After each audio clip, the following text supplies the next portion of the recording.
Hi guys, welcome back to my channel dan Assalamualaikum. Dalam video kali ni, Imran akan tunjukkan satu ciri baru yang ada pada Google Play Store, which is korang dah boleh buat bayaran dengan Touch and Go eWallet.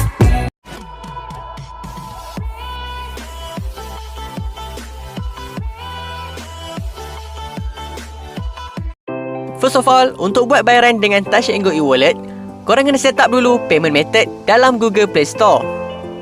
Mula-mula, korang buka dulu Google Play Store. Lepas tu, pergi dekat bahagian setting dan korang pilih payment method. Dekat bahagian add payment method, korang akan nampak add Touch and Go eWallet. Korang tekan je dekat situ.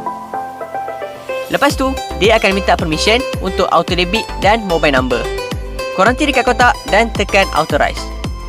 Akhir sekali, dia akan hantar OTP code.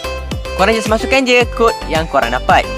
Bila dah siap, dia akan keluar paparan macam ni dan korang dah boleh buat bayaran dengan Touch and Go eWallet. So lepas ni, kalau korang nak buat bayaran di Google Play Store, korang boleh pilih untuk buat bayaran dengan Touch and Go eWallet. Macam korang nak beli app berbayar ke, ataupun korang nak langgan servis premium. Okey, untuk di Facebook, korang juga boleh beli star dengan Touch and Go eWallet. Tak lupa juga kepada yang main game tu, korang boleh beli diamond atau UC melalui game yang korang main dan buat bayaran dengan Touch and Go eWallet. Okey, sekarang Imran akan tunjukkan dua aplikasi yang boleh korang gunakan untuk beli Google Play Gift Card. Aplikasi pertama ialah aplikasi Razorpay.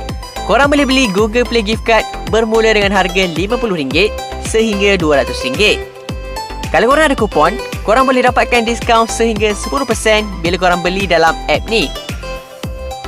Aplikasi kedua ialah aplikasi Boost. Korang boleh dapatkan Google Play Gift Card serendah RM10 sehingga RM200. Kalau korang just nak top up sikit-sikit je, better korang beli dalam app ni.